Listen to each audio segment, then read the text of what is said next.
Hey friend, I'm Brandon Gustafson. I help beginners like you launch their assisted living business in the next 12 months. In this video, we're going to be talking about what you need to know before opening your assisted living facility. If you are interested in learning more about that, make sure you stick around for today's video.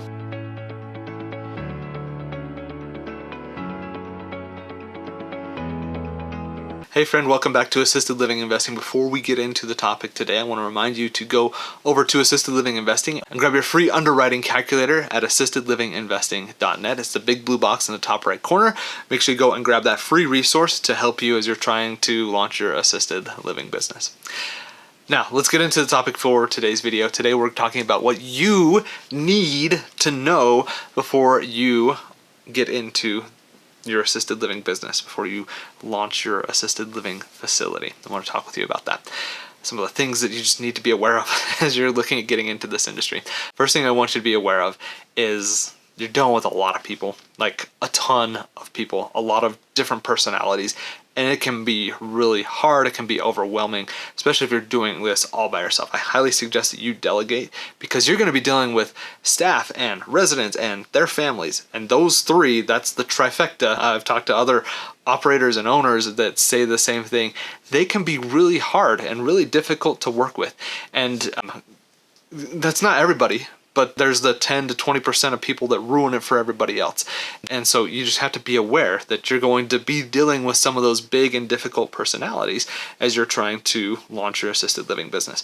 There's a lot of people involved, and you got to be aware of that. In addition to the big three, in addition to the trifecta, you're also going to be having to deal with inspectors and state agencies that are coming in to check for compliance. They will come in at least once a year, sometimes multiple times. Sometimes it's to do an inspection on the facility. Sometimes it's to in the residence. Sometimes it's to do an inspection on like the safety, the fire, life, and safety pieces of the facility to make sure all of those things are in place.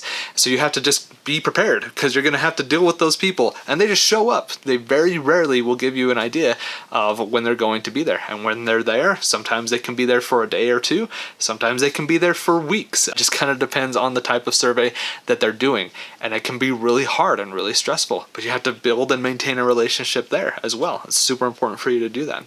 You're going to be dealing with vendors and contractors, and those can be with people that are helping out with food, or it could be cleaning or repairs or maintenance, or just a whole host of things that you're going to have to do inside of the facility.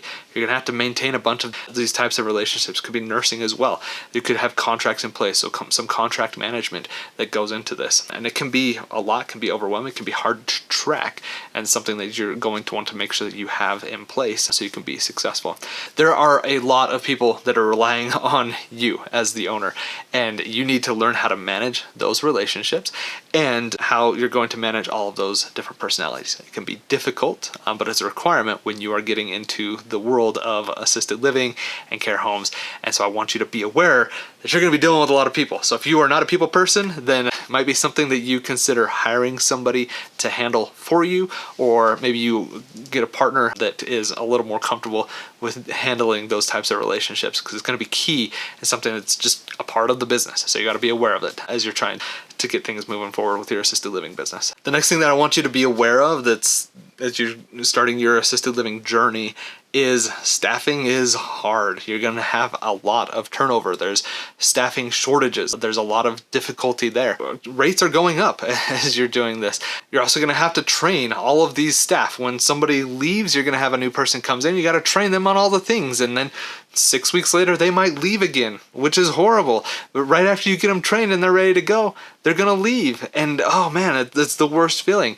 And so you're going to be dealing a lot with all of these things. So having some really good standard policies and procedures and training processes is going to make your life a whole lot easier as you're trying to get the right staff and build this culture and build this environment where people actually want to stay, and reduce that turnover and reduce some of the bad things that can happen with staffing, because it's difficult. It really is. It is the hardest thing of running this business. I'm speaking to you from experience. It is the hardest thing. So you want to be aware of that. If you don't have a reliable team, your facility, it's going to struggle. And so you want to build in the time and the resources to really help people along the path to feeling comfortable in being in this business, and make sure that they're happy, that you have the culture inside of the business, because that's what's going to allow you to be successful and keep your residents and their families happy and make everything just work for you. So very, very important for you to have in place, and important for you to understand that staffing is hard. It is the hardest thing you're going to do in this industry. Number three, the third thing that I want you to be aware of is there's a lot of regulations. Now, I've been working in the healthcare industry, I think, since 2013. I have a master's in healthcare administration.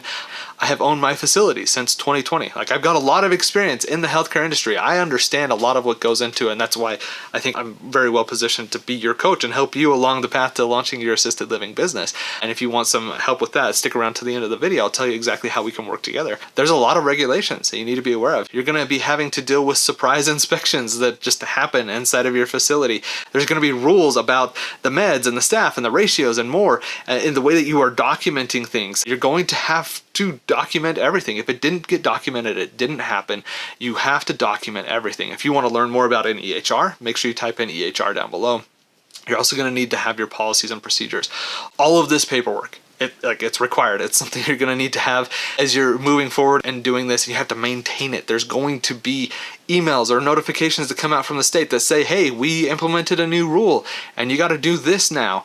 And you have to pay attention to those emails, and then you have to create a policy that is reflective of that, because when they come out for their next survey, they will look and see if you listened and see if you implemented that policy, and they want to see that it is in place. They're going to want to look at those things. This is where having a good administrator in your facility is absolutely key. It's the most important person for you to have in your facility. Facility administrators are just incredible people. So for those of you that are watching this that are facility administrators, thank you. You don't get told that enough. You are incredible, and just like, thank you so much. You do an incredible job. It's so important for you to be in charge of all of these things, because as owners and operators, it's really hard for us to wear all of the hats and do all of the things. So we hire people, incredible people like you, to make sure that you are running these businesses in a way that allows us to be profitable and have the impact that we want to have on people's lives. So thank you. The fourth thing that I want you to know as you're trying to get into this assisted living business and start your assisted living facility is you cannot do this for the money. The money can be great. It certainly can be there. And you want to make sure you're underwriting. So go check out the underwriting calculator that we talked about at the start of the video, so you can figure out if this is a good opportunity for you or not. But it is an incredible side benefit of the work that you get to do and the impact that you get to have in your communities. If you are just doing this for the money, you're not going to be successful. Your heart's not going to be in it, and it's not that fun. It's hard. It's a hard business. There's a lot that goes into it. It's not easy at all. It's not passive. It's something that's difficult, that you're going to stay up at night and think about and try to figure things out. It's not easy. And so if you're in this for the money's not that good. It's good, but it is not enough to be worth all of the headaches and things that can come with this business. So you have to do this for more than just the money. You have to have your heart in it, and when you do that, it just makes things go so much more smoothly. Assisted living can be incredibly rewarding. You get to make an impact on people's lives, dozens of people's lives, your residents, their families, the staff, the people that you get to interact with. You get to build relationships and friendships with those people. You give people, their families, peace of mind that you're taking care of their loved ones. You are providing a job for your staff and a way for them to provide for their families, which is rewarding when you think about it.